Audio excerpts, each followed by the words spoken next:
여러분 안녕하세요. 응용생화학 담당 교수 강택진입니다. 공지했던 것처럼 우리가 수업을 한번 제가 학회를 참석해야 돼서 빠지는 덕분에 이렇게 보강을 하게 되었습니다. 집에 있는 컴퓨터로 녹음을 하고 있는데 이게 녹음 소리가 조금 작게 녹음이 되는 것 같아요. 그러니까 여러분들이 볼륨을 잘 조정해서 들어줬으면 좋겠습니다. 먼저 이전에 우리가 숙제 두 번이 있었는데 두 번 숙제에 대해서 설명을 조금 하고 그 다음에 챕터 4 나머지 부분을 설명하는 식으로 수업을 진행을 하려고 합니다. 첫 번째 숙제, 첫 번째 문제는 강산인 HCl을 포스페이트로 만든 버퍼에다가 넣었을 때 마지막으로 pH가 어떻게 바뀔지 예측해 보는 그런 문제입니다. 아다시피 핸더슨 한 사람 이름이 더 있지만 그냥 간단히 핸더슨식이라고 하죠. 이 핸더슨식을 이용을 해서 pH를 예측을 할 수가 있죠. 핸더슨식은 pH는 pKa 더하기 로그의 평형 상태에 남아있는 컨주게이트 베이스의 농도와 평형 상태에 남아있는 애시드 형태의 물질 농도 비율로 표현이 된다 하는 것이 핸더슨식이죠.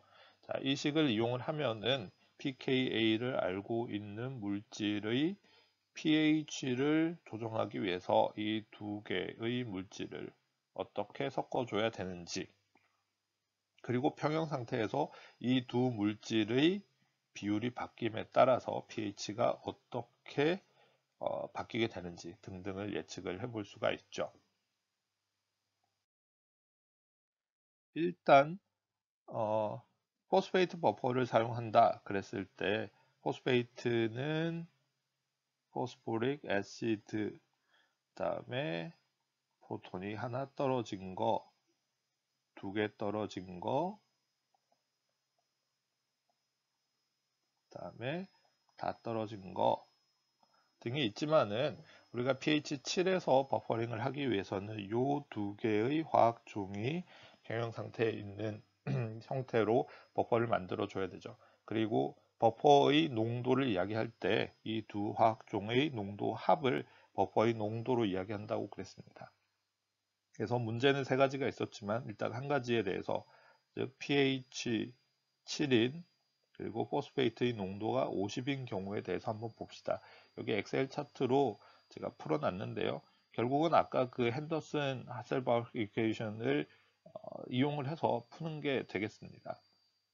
그래서 pKa는 포스페이트의 경우 우리가 볼 거는 7.2고요. 그 다음에 로그의 A-라기보다는 HPO4 2- 그 다음에 H2PO4- 이렇게 써야 되겠죠. 그래서 두 개 화학종의 농도의 합은 50mmol이 되어야 하겠고요. 그렇죠? 그래서 pH를 6으로 만들기 위해서는 이 둘이 얼마나, 6.5가 되기 위해서는 얼마나 등등을 다 계산을 할 수가 있게 됩니다. 거기다가 HCl을 파이널리 1mmol이 되도록 넣게 되면은 원래의 요 각각의 이 두 화학종의 농도로부터 이거는 1mmol만큼 줄어들 테고, 그쵸? 산이 들어가니까 얘는 1mmol만큼 높아지는 그런 결과가 될 겁니다. 그런 결과들을 여기 지금 이렇게 여러분들이 보고 있는 거고요. 그렇죠? 얘는 1mmol만큼 줄어들었고 얘는 1mmol만큼 늘어났고 이렇게 해서 새로운 형태의 이퀄리브리움이 형성이 되게 되고 그 바뀐 비율을 여기다 다시 대입을 해주면은 마지막으로 pH가 어떻게 되는지가 보입니다. 그래서 원래 pH를 6으로 만들었지만은 1mmol의 HCl을 넣어주면은 마지막으로는 pH가 이렇게 된다. 그래서 pH의 차이는 이렇게 각 pH 버퍼에 따라서 이렇게 pH의 차이를 다 나타내 줄 수가 있게 됩니다. 마찬가지의 계산을 100mm몰의 포스페이트 버퍼에 대해서 또 10mm몰의 포스페이트 버퍼에 대해서 해줄 수가 있게 되고요. 여기서 한 가지 재밌는 것은 10mm몰의 포스페이트 버퍼를 만든 다음에 거기에다가 HCl을 1mm몰이 되도록 넣어주면은 pH 6.5에서 8 사이에 있는 버퍼들의 경우에는 그런대로 버퍼로서의 역할을 하지만 pH 6짜리로 만들어 놓은 버퍼에 대해서는 계산해서 값이 나오지 않게 됩니다. 무슨 말이냐? 10mm짜리 버퍼로 만들어서 HCl을 1mm몰 넣으면 버퍼로서 작동을 할 수가 없다 하는 겁니다. 그냥 산이 들어가서 산성 pH로 바뀌어버리게 된다 이런 거죠. 이런 것들을 다음 슬라이드에서 그림으로 한번 나타내 보겠습니다.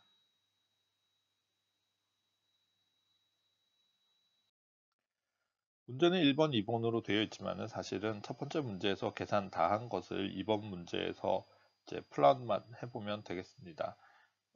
두 번째 문제는 50mm몰로 만든 포스페이트 버퍼 하나에 대해서 각 pH에 대해서 HCl을 1mm몰이 되도록 넣었을 때 최종 pH가 처음 pH부터 얼마나 바뀌는지를 한번 플롯해보라 이런 문제였는데 1번에서 계산했던 내용을 전부 다 합쳐서 다음 슬라이드에 그래프로 한번 나타내 봤어요.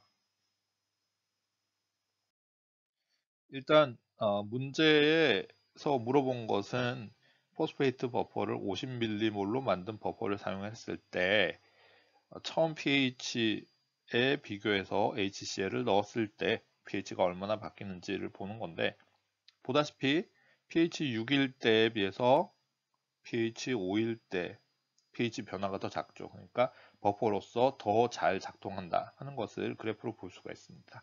다시 pH 7에서부터 pH 8로 바뀔 때 버퍼로서 덜 잘 작동한다 하는 것을 알 수가 있는데 여러분 수업 시간에 했던 거 기억나겠지만은 pKa 값으로부터 pH 유닛으로 플러스 마이너스 1 사이에서 버퍼가 제일 잘 버퍼로서 작동을 한다 그랬습니다. 우리가 쓰고 있는 포스페이트 버퍼의 pKa가 7.2 정도 되니까 여기 정도 되죠.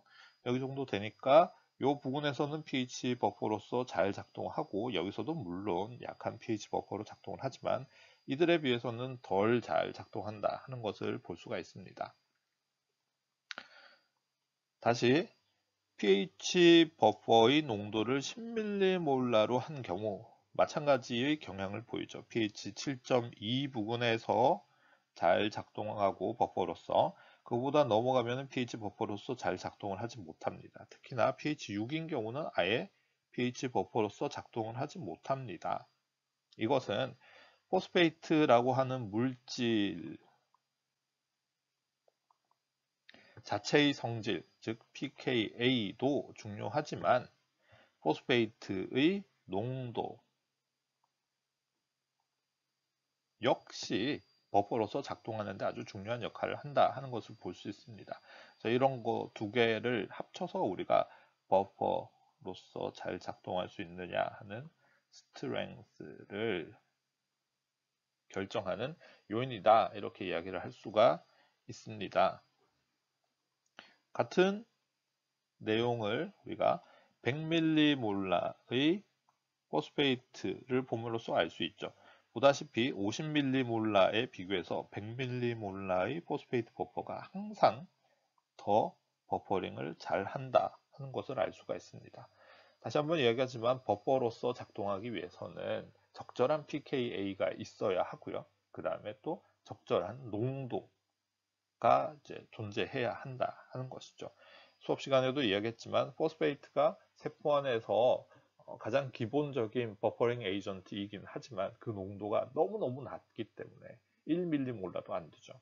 너무너무 낮기 때문에 세포가 대사 과정에서 내놓는 산들을 다 버퍼링 하기에는 캐패시티가 너무 스트렝스가 너무 낮다 이런 거죠. 그래서 몸속에는 그 포스페이트 외에 다른 버퍼링 할 수 있는 시스템들이 만들어져 있다 하는 것들을 우리가 수업 시간에 이야기했었습니다.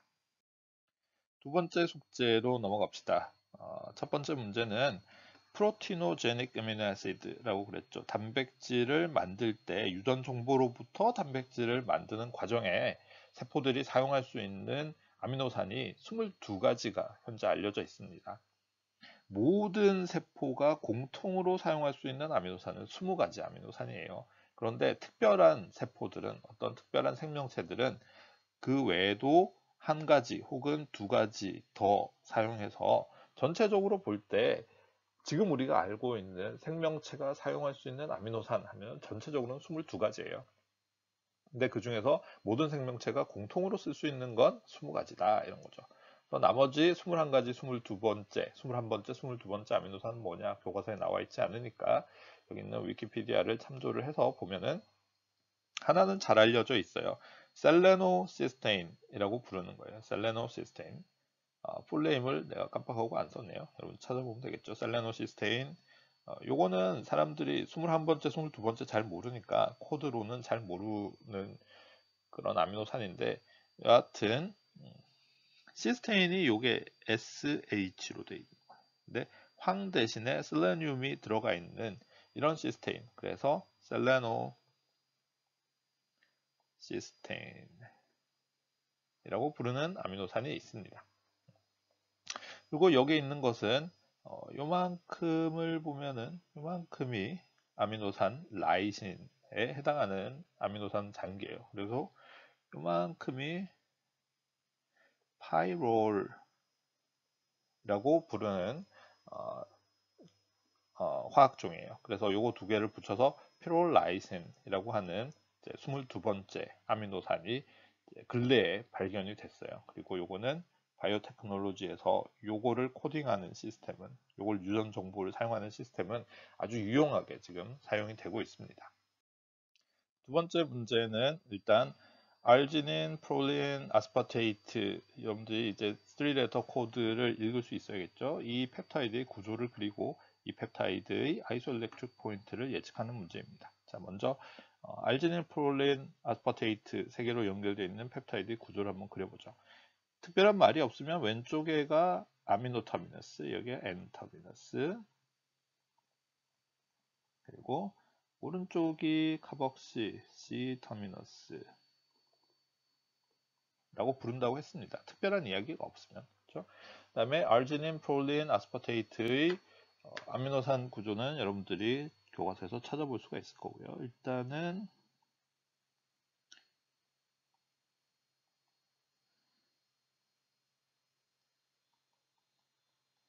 백본을 하나씩 그려줍시다.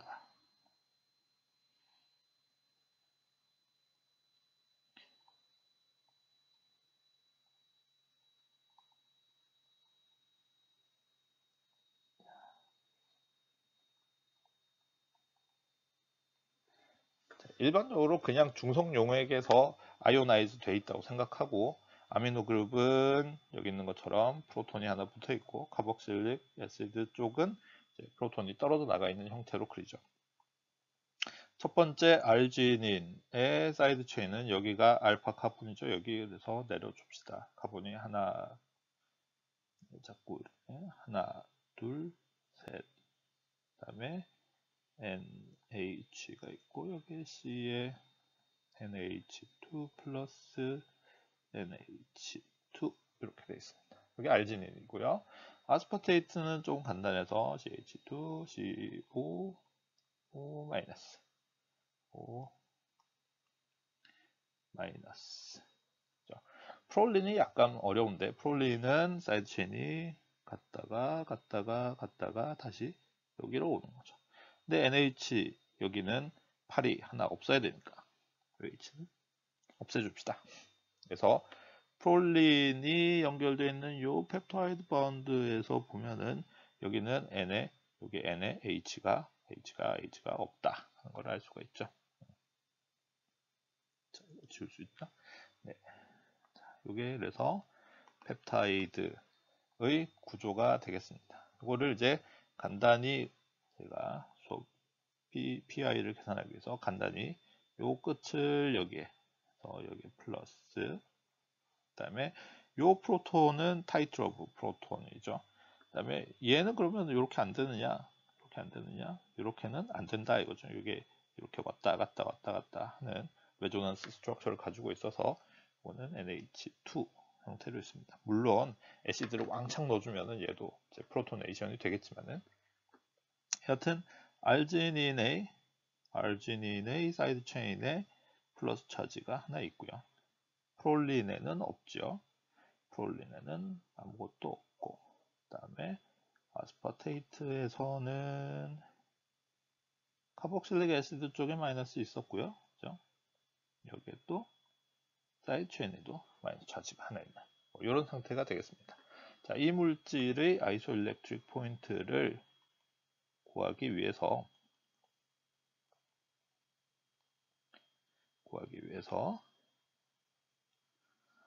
자, 각 타이트러브 프로톤의 pKa 값을 한번 봅시다. 일단 여기는 펩타이드의 N-터미너스 색깔이 N-터미너스라서 pKa가 약 8이다 하고 수업 시간에 이야기를 했었고요. 이걸 굉장히 애시딕한 조건에 갖다 놓고부터 우리가 시작을 하죠. 그래서 요거는 그러니까 카복실릭 애시드에 프로톤이 여기 이렇게 붙어 있는 걸로 표시를 합시다. 이렇게 놓고 보면은 C 터미너스 프로톤이 떨어질 때의 pKa 값은 우리가 약 3이라고 수업 시간에 배웠습니다. 그리고 아르지닌하고 아스파테이트의 사이드 체인에 있는 프로톤들의 pKa 값은 여러분들이 챕터 3에 있는 테이블을 참고를 해보면 이 프로톤의 경우는 pKa가 3.86, 이 프로톤의 경우는 pKa가 12.48 이렇게 되네요. 그죠? 그러니까 이 물질을 굉장히 애시딕한 조건에서부터 NaOH를 점점 많이 넣어주는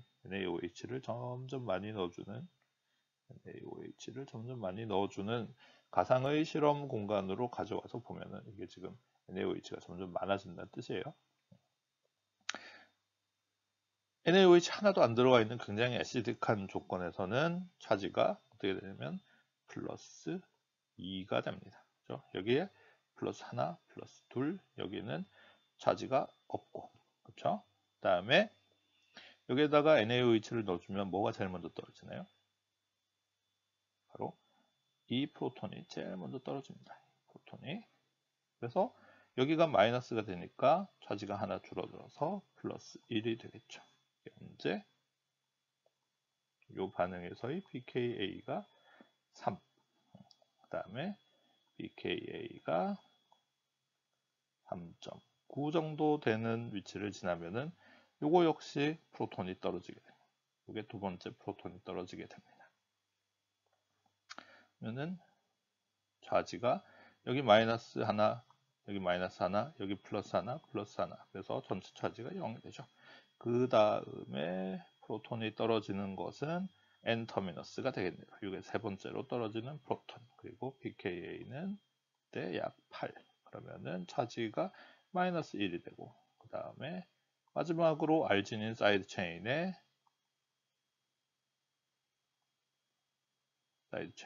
프로톤이 떨어지게 되면은 전체 차지는 넷 차지는 마이너스 2가 되겠습니다. 그리고 우리가 아이소일렉트릭 포인트의 정의에 따라서 아이소일렉트릭 포인트는 거의 대부분의 물질의 넷 차지가 0이 되는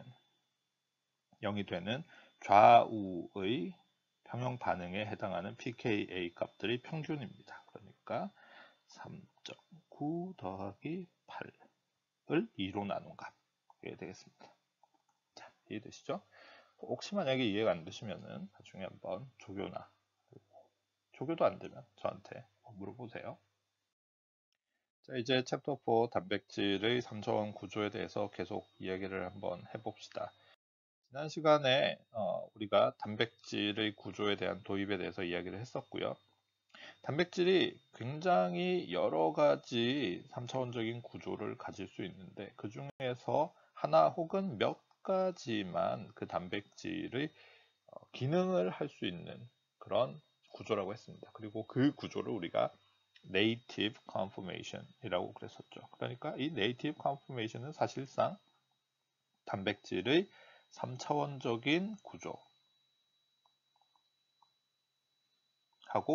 가장 큰 관련이 있는 것이죠. Primary Structure는 그대로 있어도 3차원적인 구조가 제대로 안 돼 있으면 Native Conformation이 아닌 거예요. 그러니까 이거는 Tertiary Structure 혹은 특별한 경우에는 이제 Quaternary Structure와도 관련이 있는 그런 말이 되겠죠.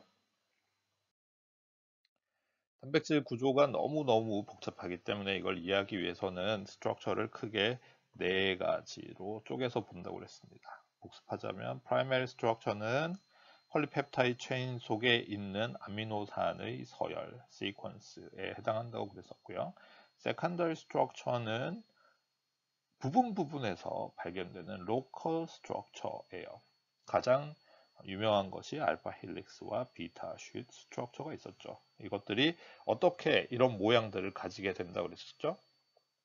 아주 중요한 것은 바로 폴리펩타이드 백본 사이의 인터랙션으로 안정화된다고 그랬습니다. 사이드 체인은 우리가 여기서는 생각하지 않아요. 최소한 스테빌라이제이션 관점에서는. 그리고 이 인터랙션은 대부분 하이드로젠 번드로 인해서 이제 안정화되는 것이죠. 그렇죠?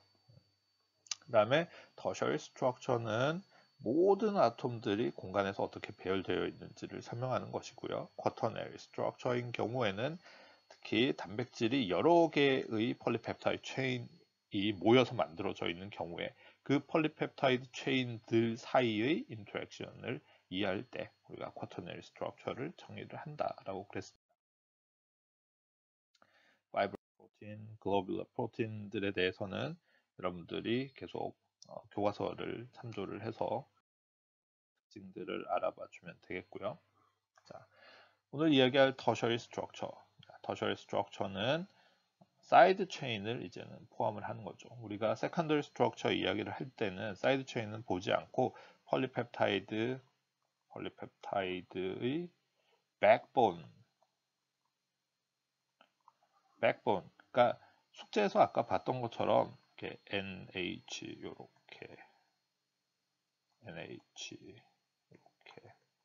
이렇게 그렸었죠. 사이드 체인은 우리 전혀 신경 안 쓰고 여기 사이드 체인이 있어야 되는데 이런 것도 신경 안 쓰고 봤을 때 요거를 우리가 백본이라고 합니다. 그리고 요 O하고 여기 있는 H들 폴리펩타이드 체인 사이에서 이것들의 인터랙션에 의해서 안정화되는 로컬 스트럭처를 우리가 세컨더리 스트럭처라고 그랬었죠. 그거 플러스 사이드 체인들이 어떻게 배열하고 있는지 등을 보는 것이 터셔리 스트럭처입니다. 여기서 왜 사이드 체인이 중요하냐? 3차원적인 구조는 결국은 백본이 세컨더리 스트럭처를 만든 다음에 사이드 체인 사이의 인터랙션으로 인해서 전체 단백질의 모양이 만들어지기 때문에 그래서 그렇습니다. 그러면 하나의 그림으로 봤을 때 어떤 인터랙션들이 프로테인의 3차원적인 모양을 만드는데 기여를 하는가 그죠? 자, 일단 여기 보는 것처럼 헬릭스가 있고요. 그 다음에 베타 쉿 스트럭처가 있죠. 이 각각의 로컬 스트럭처는 헬릭스의 경우 이런 형태의 하이드로젠 번드들이 쉿 스트럭처의 경우는 이런 형태의 하이드로젠 번드들이 로컬 스트럭처를 안정화한다고 그랬습니다. 그 다음에 사이드 체인이 있는 경우에 메탈 아이언이 중간에 끼어서 이 둘 사이를 가깝게 해줄 수가 있습니다. 예를 들어서 여기 마이너스 있고 여기 마이너스가 있는데 중간에 마그네슘과 같은 예를 들어 이런 양 이온이 있는 경우에 마이너스는 원래 서로는 싫어하지만 중간에 이게 있으면 서로 가까이 있을 수가 있게 되는 거죠. 혹은 공유결합으로 이게 유일한 코밸런트 반드죠. 공유결합으로 시스테인 하나하고 멀리 있는 시스테인 하나 사이에서 산화 반응이 일어나서 황과 황 사이에 번드가 이루어집니다. 이 번드를 다이서파이 번드라고 우리가 배웠었죠. 이런 다이서파이 번드가 생기면은 그렇지 않았던 경우에는 요 부분하고 요 부분이 멀리 떨어져 있을 수 있을 텐데 이런 공유 결합이 생겼기 때문에 요 두 부분이 전체적으로 가깝게 이렇게 있을 수가 있게 되는 것이죠. 물론 사이드 체인 사이에 하이드로전 번딩이 있을 수가 있고요. 그 다음에 electrostatic attraction, salt bridge라고 부르는데요. 얘들 서로 좋아하죠. 서로 좋아하니까 가까이 있을 수 있는 거죠. 만약에 여기에 COO-가 있었다면 서로 싫어해서 멀리 떨어지려고 하겠죠. 이런 인터랙션, 저런 인터랙션 전부 다 합쳐져서 결국은 단백질의 전체 모양을 만들게 된다 이런 겁니다. 자, 이런 모든 인터랙션들, 아이오닉 인터랙션, 하이드로전 본드, 그 다음에 메탈 아이온 코어디네이션, 그 다음에 코밸런트 본드까지 이 모든 것들이 단백질의 3차원적인 구조를 디파인 하는데 굉장히 중요한 인터랙션인데 이 중에서 3차원적인 구조를 만드는 가장 근본적인 드라이빙 포스는 사실 이런 것들이 아니라 아주 실제로는 약한 인터랙션이지만 아주 큰 역할을 하는 것은 바로 하이드로포빅 인터랙션입니다. 이 하이드로포빅 인터랙션이 있기 때문에 즉 이 하이드로포빅한 아미노 애시드들이 바깥에 있는 물을 싫어하기 때문에 그렇죠? 바깥에 있는 물을 싫어하기 때문에 중간으로 다들 속으로 숨어 들어가려고 하는 요 과정이 바로 단백질이 모양을 만드는 가장 중요한 드라이빙 포스가 된다 하는 것입니다. 하이드로포빅 인터랙션이 단백질 스트럭처를 만드는 드라이빙 포스가 된다. 물론 그 외에 사이드 체인들 사이에 아이오닉 인터랙션, 그 다음에 하이드로전 본드, 그다음에 메탈 아이온 코어디네이션, 그 다음에 다이서파이브 바운드 포메이션, 물론 사이드 체인 사이에 하이드로포빅 인터랙션이 속에서만 있다는 것은 아니에요. 속으로 들어가는 게 가장 큰 드라이빙 포스다 이런 거죠. 자, 이런 것들이 모두 합쳐져서 단백질의 3차원적인 구조를 만들게 됩니다. 좀 전에 이야기했던 각각의 힘에 대해서 조금만 더 자세히 보자면 일단 하이드로포빅 인터랙션이 있습니다. 하이드로포빅 인터랙션이 프로틴이 모양을 만드는 과정을 우리가 종이 접기 할 때 폴드 한다고 하거든요. 단백질이 3차원적인 구조를 만들 때 가장 주요한 팩터로 작동을 합니다. 왜 그러냐? 그냥 물이 엄청 많아요. 물이 엄청 많은데 예를 들어서 이런 몰레큘이 있는데 바깥에는 전부 다 물이에요. 물.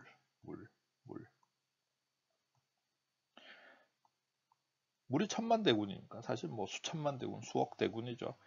하이드로포빅한 것들이 바깥에 있으면은 이 하이드로포빅한 것들이 별로 해피하지 않은 거예요. 그래서 바깥에 물이 있으니까 전부 다 속으로 들어가서 숨으려고 하는 이 과정. 이 과정은 예전에 마이셀이라고 하는 스트럭처를 설명할 때 이야기했던 것처럼 스펀테이니어스한 과정입니다. 즉 바깥에서 에너지를 주지 않는다고 하더라도 자기들이 알아서 전부 다 속으로 들어가서 숨는 모양을 만들죠. 모양을 만드는 그런 과정이 되겠습니다. 다시 한번 이야기하지만 스펀테이니어스 하다면은 깁스 프리 에너지의 변화가 0보다 작아야 돼요. 깁스 프리 에너지가 이렇게 돼 있어요.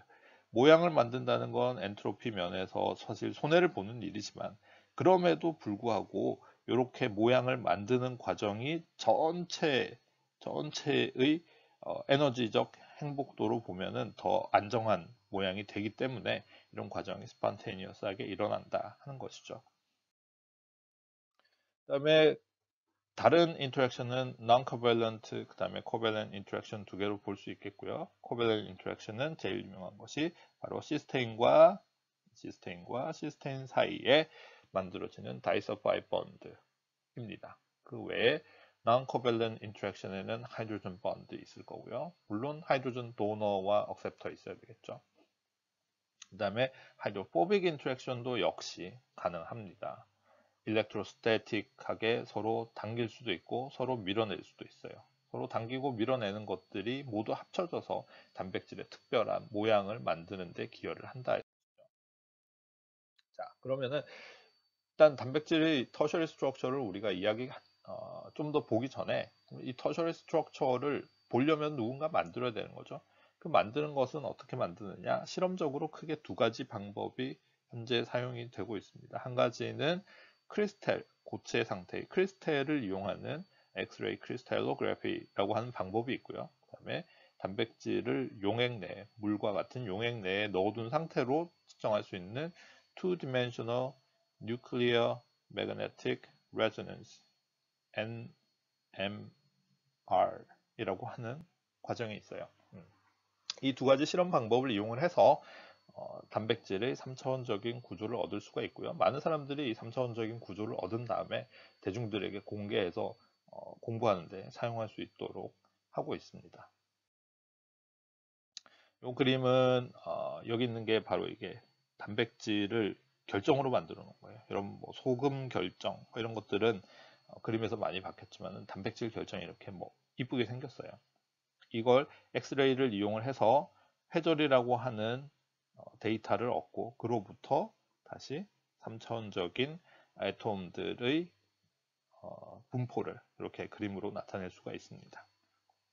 반면에 유기화학 시간에 여러분들이 한번 들어보겠지만 NMR이라고 하는 과정을 통해서 탄소와 수소 그리고 나머지 애톰들이 공간에 어떻게 배열했는지를 알아볼 수 있는 방법이 있고요. 여기서부터 얻어낸 구조가 이것과 같습니다. 차이를 보면은 얘는 굉장히 하나의 그림으로 딱 정확하게 떨어져 있는데 반해서 여기 NMR로 얻은 구조는 여기 보다시피 여기는 10번을 측정을 했다. 그러면 10번이 조금씩 다른 부분을 보이고 있죠. 보이고 있죠? 이렇게. 이유가 요거는 용액 안에 있는 단백질이에요. 그러니까 다시 이야기해서 상대적으로 자유롭게 움직일 수 있는 부분이 있다 이런 겁니다. 그런 것들을 다 볼 수가 있고요. 얘는 아까 고체 속에 있다 그랬죠. 고체 속에 있으니까 애들이 움직이지를 못하니까 딱 하나 잡혀 있는 모양 이대로 볼 수가 있게 되는 겁니다. 장단점이 있어요. 두 가지 방법에 장단점이 있어요. 그거에 대해서는 나중에 여러분들이 전공을 하게 되면은 좀 더 살펴보면 좋을 것 같아요.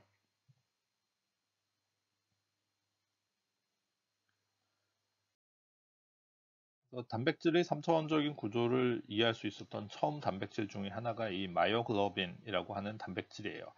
일단 이 단백질이 하는 일을 먼저 잠깐 이야기를 하면은 근육에서 산소를 저장하는 단백질이에요. 산소를 잡고 있는 단백질이에요. 크리스탈로그래피를 이용하던지 아니면 2D NMR을 이용해서 구조를 얻었어요. 여러분들은 다음 슬라이드에 이제 써 있는 글들을 참조를 해주면 되겠습니다. 일단 단백질이 체인 하나로 이루어져 있는 단백질이에요. 그러니까 쿼터너리 스트럭처를 이야기할 필요가 없죠. 150개 정도의 아미노산으로 이루어져 있고요. 보다시피 다 힐릭스로만 이루어져 있는 그런 단백질입니다.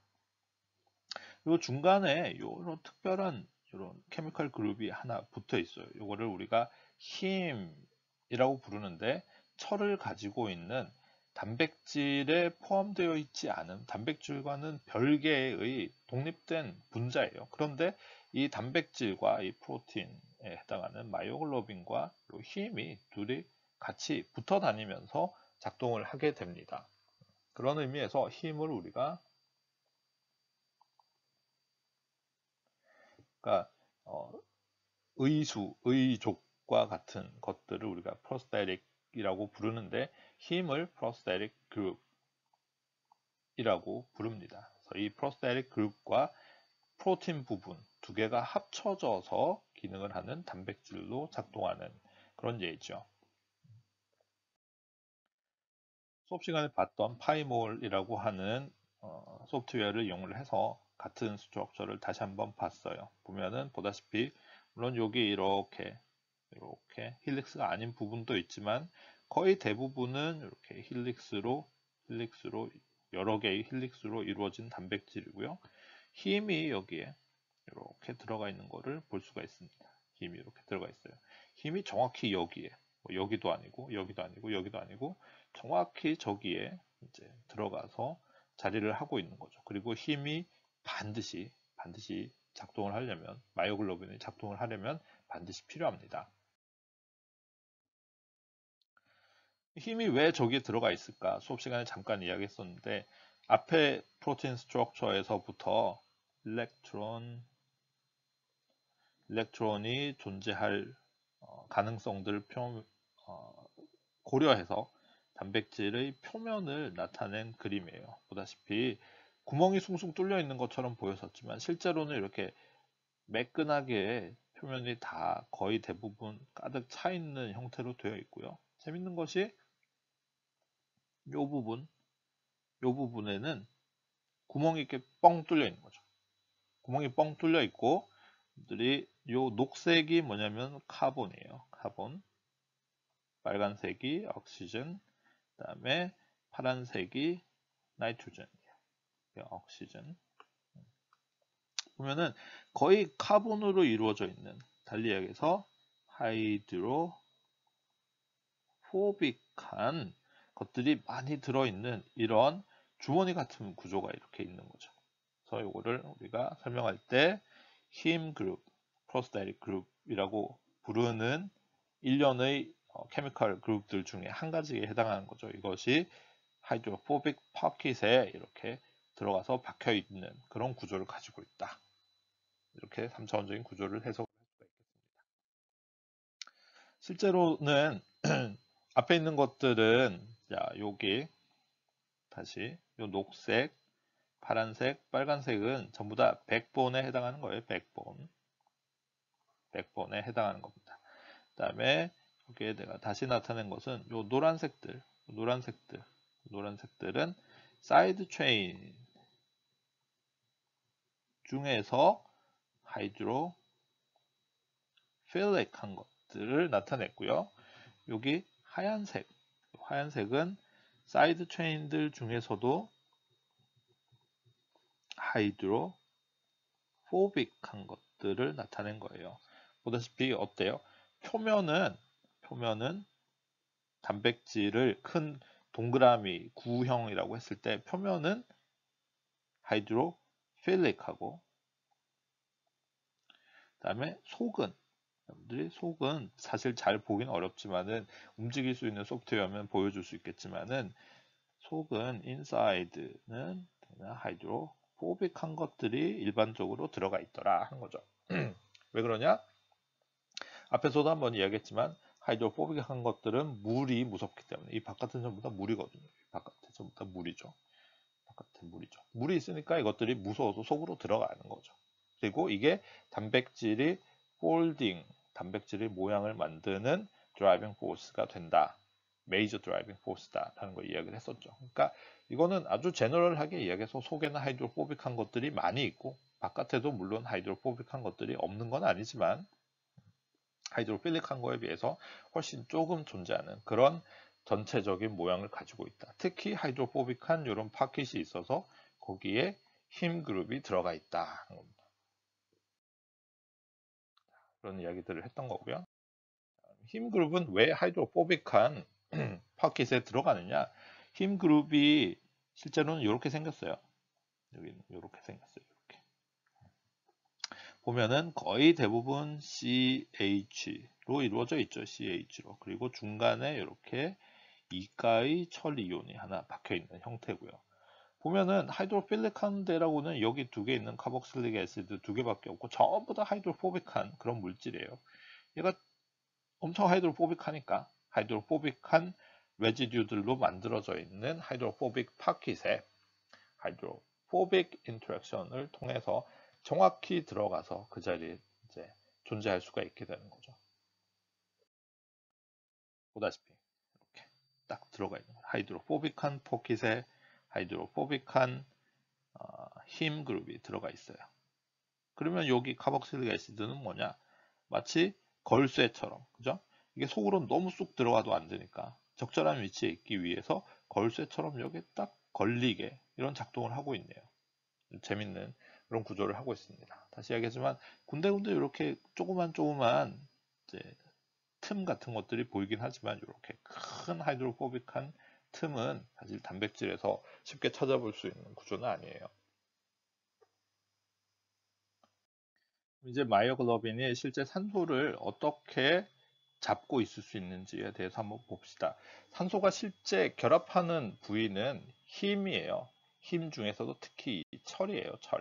철이 이가 이온이 되어 있는 경우에는 6개의 손이 있는 셈이 되는데 그 중에 4개는 힘 속에 들어있기 위해서 사용을 하고 있고요.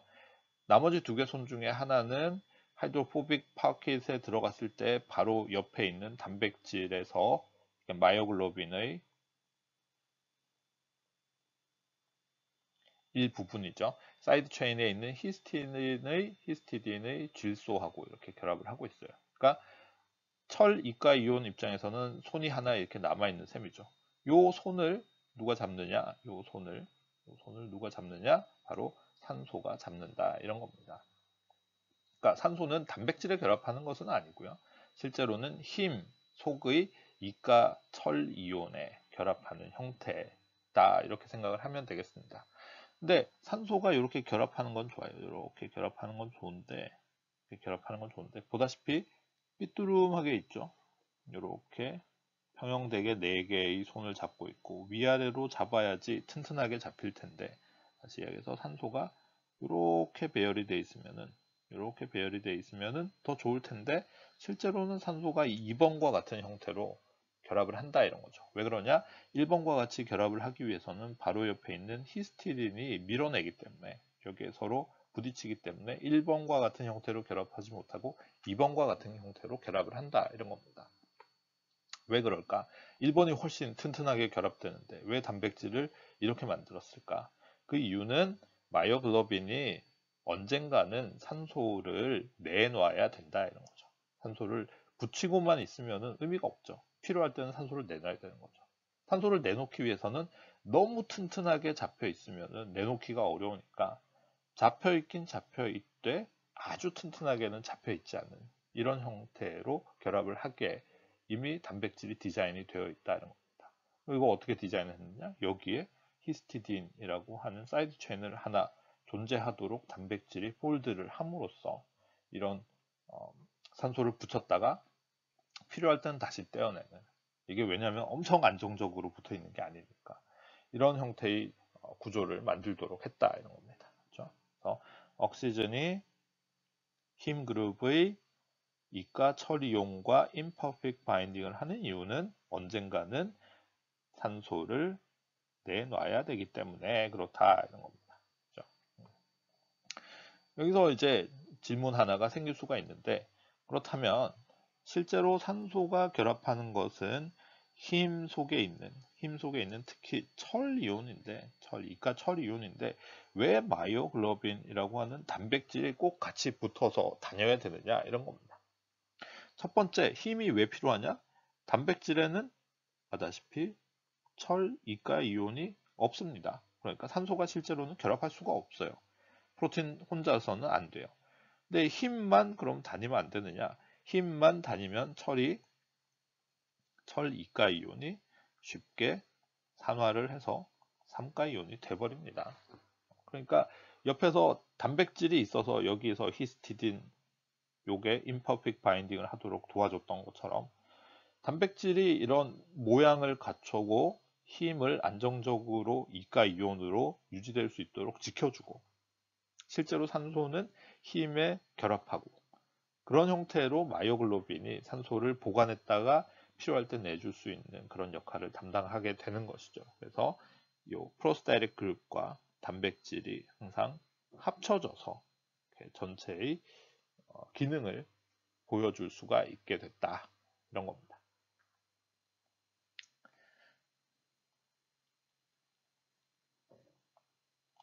실제로는 아니에요. 이 이야기는 수업 시간에 계속 하도록 합시다.